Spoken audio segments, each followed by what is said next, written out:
What is going on, Dolphins? It is your boy Dillon, and I got more news for you. Obviously, I'm the only YouTuber, Dolphins-related YouTuber that talks about, you know, the bigger picture issues that eventually do affect the NFL. This one's going to be a little bit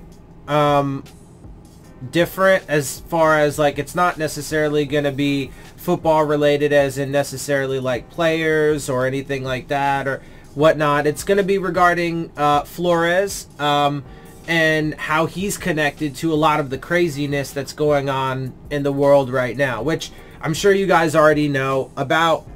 So to cut through the mysteriousness, obviously our world, our country is devolving very rapidly. There have been a lot of protests, and you know, things have been getting violent. First of all, I'd like to make it very clear that I support these protests, and let's also make it clear that yes, a large portion of these protests are in response to the murdering of George Floyd by that police officer Chauvin, and so that is absolutely correct. However, there are other larger issues at hand that are playing into this. It's not, these protests are not simply because, you know, another black man was murdered in this country. That happens every day. And absolutely, we're all tired of it. Certainly, the black community is tired of it.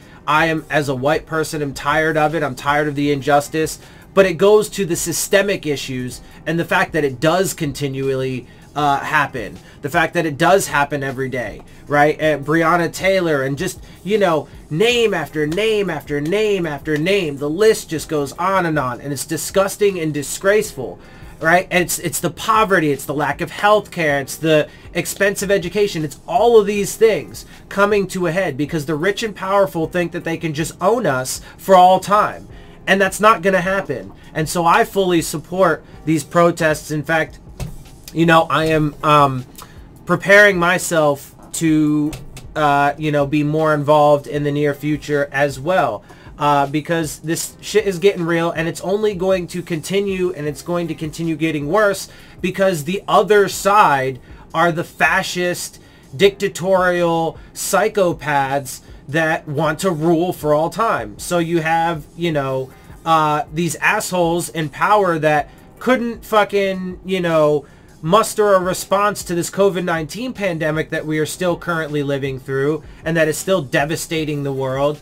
But they sure as shit could make sure that they get the National Guard and the racist police forces that we have across this country to mobilize against these protesters. They're shooting tear gas and rubber bullets at peaceful protesters. Yes, there is a lot of looting and stuff going on, but even a lot of that is instigated and started by like undercover cops and so on and so forth. There's plenty of evidence to that. The cops are just indiscriminately, like I said, shooting into crowds of people, macing people, all this. They are clearing out media and anybody who's filming it because they do not obviously want to see these things. They do not want these things on camera, even though there's nothing they can do to stop it. Everybody has a cell phone and shit at this point. But anyway, look, I mean, fascism is here. It's been in the works for decades, and it is here. And so now we as a people of this country, and this is not just a fight for this country, this is ultimately a fight for the planet and our survival, because it's these people in power that are destroying the planet, etc. too. So we have a choice as a people if we're going to stand up to this and fight back and take control, so that way we can actually build a better world where everybody has healthcare as a right, and we build, you know, self-sustaining renewable energy infrastructure across this country and the planet, etc., etc. Get rid of capitalism and money and all that stuff, so that way we can actually have a prosperous world where everybody benefits and flourishes. Anyway, but that's for a later day, right? So that's the madness going on in the world right now, and you know, I fully support it. Now, there have been statements from other people in support of it, and that's really what we're going to get to, because I'm sure you guys have all heard, you know, Brian Flores' powerful statements. So the reason why I put that in quotes there, air quotes, to preface this is because if you guys watch my channel, you already know how I feel about Brian Flores on a personal level because of some of his previous actions, which we will get to in just a minute.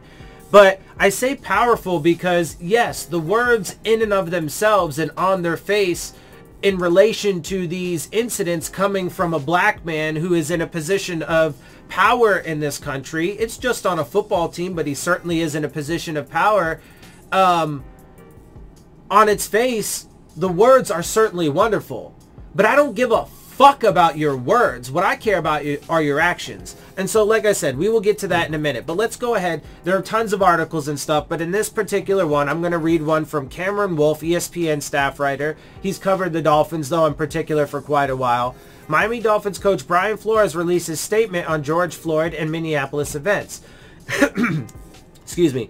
Miami Dolphins coach Brian Flores, one of 4 minority NFL head coaches, wants to help create change and a higher level of understanding. Okay, sure he does. Following the deaths of George Floyd, Breonna Taylor, and Ahmaud Arbery, who are all African American, Flores released a statement to ESPN on Friday morning. Flores said he has been deeply affected by the tragedies of the last few weeks. Floyd, 46, died Monday after a Minneapolis police officer put his knee on Floyd's neck to pin him to the ground for almost 10 minutes. The dude was saying, "I can't breathe," but he didn't give a fuck, this cop. Anyway, Floyd's death has shaken the Midwestern city and sparked protests in cities across the United States. A number of athletes have spoken out in the wake of the news, including most recently Philadelphia Eagles players Carson Wentz and Zach Ertz, NBA stars LeBron James, Steven Jackson, Jaylen Brown, Donovan Mitchell, NFL stars OBJ and DeMarcus Lawrence, and Basketball Hall of Famer Lisa Leslie have all expressed via social media their frustrations over Floyd's death, as have many other, actors and stars and famous people and athletes. Tons of people certainly are speaking out. Now, each person has their own individual background and history. A lot of these people mean it, right? A lot of these athletes mean it, right? But there are people who were in positions or are in positions of power who actually have control over situations like this, not to this extreme necessarily, but then make the wrong choices. Again, we will get to that in a minute. But here's Flores' full statement. I've had the privilege of being a part of many different circles that have included some very powerful and influential people of all different races and genders. Well, that is certainly true. The events of the last few, he's certainly more on the upper echelons of society than the vast majority of us or all of the people that are protesting in the streets. He is a very wealthy, well-to-do black man in this country, and I certainly have no problem with that. But again, actions speak louder than words, and again, we will get to that in a minute. But it is true that he absolutely does mingle with the rich and powerful, because he is, to some degree, in that same class. The events of the last few weeks have brought some of the memories of those conversations back to light. I vividly remember the Colin Kaepernick conversations. "Don't ever disrespect the flag" was the phrase that I heard over and over again. This idea that players were kneeling in support of social justice was something people couldn't wrap their head around. The outrage that I saw in the media and the anger I felt in some of my own private conversations caused me to sever a few long-standing relationships. Really? Really? Yet you're still a head coach in the NFL under a racist head owner. All of the owners in the NFL are racists. Every single fucking one of them. Because they all actively blacklisted Colin Kaepernick for protesting this very issue. And now they want to speak about it like they actually have a fucking valid opinion on it? Okay. Most recently, I've had conversations about incentivizing teams for hiring minorities. Again, there was some outrage in the media and talks that this would cause division amongst coaches, executives, and ownership. And I actually think that is absolutely the case. I bring these situations up because I haven't seen the same outrage from people of influence when the conversation turns to Ahmaud Arbery, Breonna Taylor, and most recently George Floyd. To his credit, though, he is right about that. But where is he? Sure, he's making a public statement on it, but what is he actually doing? What is he doing that is making change? Anyway, let's continue on. I want to give you the rest of his statements before I really dump into them, though. Many people who broadcast their opinions on kneeling or on the hiring of minorities don't seem to have an opinion on the recent murders of these young black men and women. I think many of them quietly say that watching George Floyd plead for help is one of the more horrible things they have seen, but it's said amongst themselves where no one can hear. Broadcasting that opinion clearly is not important enough. Okay, and broadcasting the opinion, I would say broadcasting the opinion and then basically, or not even basically, 100% contradicting your you know, public statements and opinions with your actions. I mean, the actions speak louder than the words. Anyway, I lead a group of young men who have the potential to make a real impact in this world. My message to them and anyone else who wants to listen is that honesty, transparency, and empathy go a long way in bringing people together and making change. That's a really rich statement coming from this guy. I hope that the tragedies of the last few weeks will open our hearts and minds to a better way of communicating and hopefully create change. I mean, it's all fucking milquetoast, politically correct bullshit. Because, and why do I say that? Because, in case you guys don't remember, there was a situation not too long ago in which he had to make a decision regarding one of his players of color, and he made the wrong choice. So what am I talking about? So there was a fundraiser that Stephen Ross, majority owner of the Miami Dolphins, held to get for Donald Trump's re-election. Okay. Now, to be fair to Stephen Ross, he has Rise, his organization for equality in sports and blah, blah, blah, and he does a lot of community work, etc., and has given a lot of his money for that. However, that gets completely negated, 100% negated, because of the fact that he truly decided to side with the fascist pagan president. So what do I mean by that? What do any of these organizations, or what is this money that he puts into, you know, these things actually do? There are still tremendous amounts of police brutality. We still have a fascist pagan government that is, you know, passing laws to hurt the middle class and the poor, and to completely or continue rather disenfranchising people of color, etc., etc. They're not doing anything to stop this brutality in the streets. So you have to understand that you can't just go out there and do a little bit and have this veneer, this guise of doing and saying the right thing, but then your actions behind the scenes have a greater impact to the contrary, right? Anyway, so he holds this fundraiser to help the racist pig get reelected, which raises, I would say, more money probably in that single moment, in that single fundraiser, than probably, you know, a large portion, if not all of the money that he ends up giving or raising throughout the entire year. The amount of money that gets raised at these kinds of high dollar fundraisers, where only millionaires and billionaires are allowed to attend, is insane. So the amount of money for the racist regime that he raised was substantial, I guarantee it. Anyway, he holds this fundraiser, and a previous player that used to play on the Dolphins, Kenny Stills, tweeted a very mundane comment. I'm paraphrasing a little bit, but something to the effect of, it kind of conflicts with your mission statement, the mission statement to your organization, Rise, to then hold a fundraiser for the racist pig in office. Now, he obviously did not say those harsh words there at the end about the racist pig. He said the mundane stuff about, you know, saying, well, hey, man, it doesn't really, you know, holding this fundraiser for Donald Trump doesn't really fit, you know, within the mission statement of Rise. It kind of conflicts. He tweets that out. And then what happens? Then Brian Flores, his very first statements on the entire situation were essentially that Kenny Stills should have fallen in line. That he just should have shut the fuck up and fallen in line. Why do I say that? What were his statements? His statements were that he felt, and again, paraphrasing here, that he felt Kenny Stills should have talked to Stephen Ross beforehand. He shouldn't have said that, and he should have talked to Stephen Ross ahead of time. Like, who in their fucking right mind thinks that that's a thing?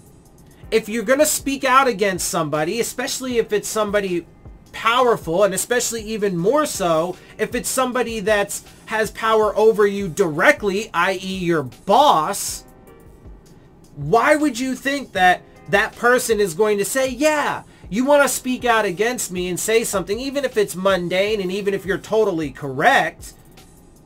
Yeah, go ahead.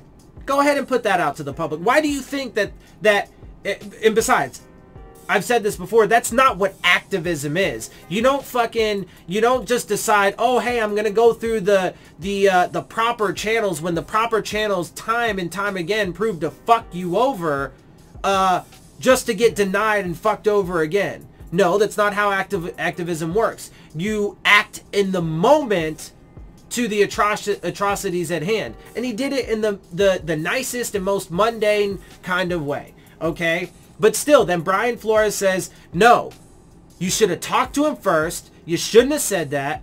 And, you know, then goes and proceeds to, like, in practice, taunt him, right? With the Jay-Z music that he played, because he also talked about how Jay-Z, he feels that Jay-Z is going about this whole thing, the collaboration that they did with he did with the NFL, etc., blah, blah, blah, right? Because he made comments about that too. And then they trade him. So, fuck you, because you were Brian Flores, I'm speaking directly to him. Fuck you, because you decided to side with the racist white billionaire owner over your minority player. Right? It wasn't until his third statement that he decided to say something along the lines of, oh, well, you know, and it was just literally just some, you know, generic fucking blanket statement of, oh, well, I'm a black man who lived in, I think New Jersey, and had to deal with, you know, fucked up police my entire life. Okay, I don't doubt that. But just because you've had that same kind of treatment and history doesn't necessarily mean that you are on the side of the people who deal with that. After all, you are now, even though you are still a black man and will never be able to experience the same kind of privilege as, let's say, me as a white person, you still are in a position of privilege as an NFL head coach and a very wealthy individual. Okay? Far more so than the poor black folk that live across this country in essentially slums in almost every major city and suburban area, etc., etc., etc.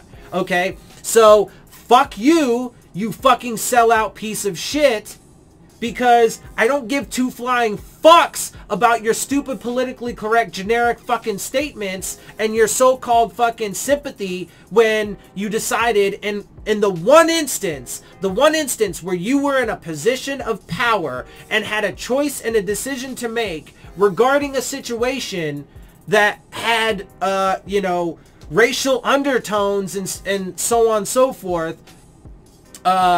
I mean, it's fucking disgusting, and it doesn't fucking add up. Again, I don't care about your words. You can say whatever the fuck you like. But if your actions speak to the contrary, then you can fuck all the way off. All the way off. He doesn't get any fucking credit from me, and he's not going to. Because he's a sellout piece of shit that wanted the fucking job as a head coach and wanted the fucking nice paycheck that came with it.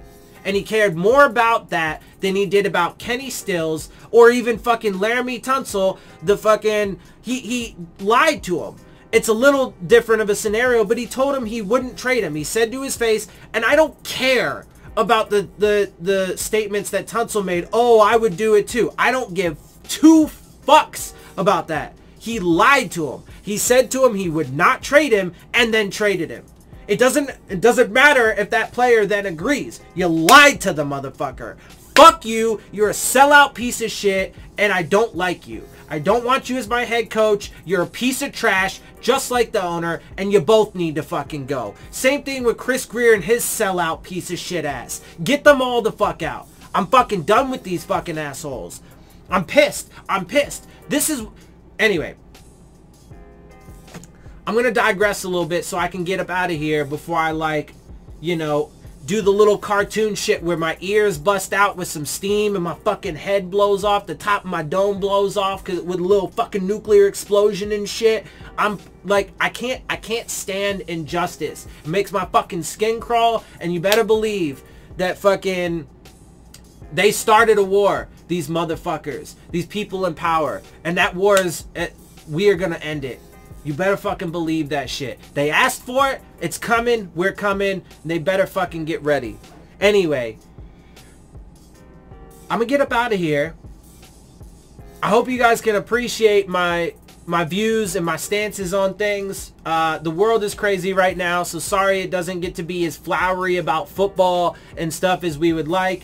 But this is the real shit, and this shit affects us, and it's major, and so we got to talk about it. It's important, it's relevant, and so we got to talk about it. And I hope that you guys appreciate that. If you do, make sure you hit the subscribe button, make sure you hit the like button, make sure you hit the bell if you want to get the alerts. Share my channel and videos with your friends and family. Leave your questions, comments, and concerns down in the comments section. And of course, as always, make sure you follow me on Twitter at Dillon Tartaro. And with that, I am out. I'll see y'all soon. Fins up.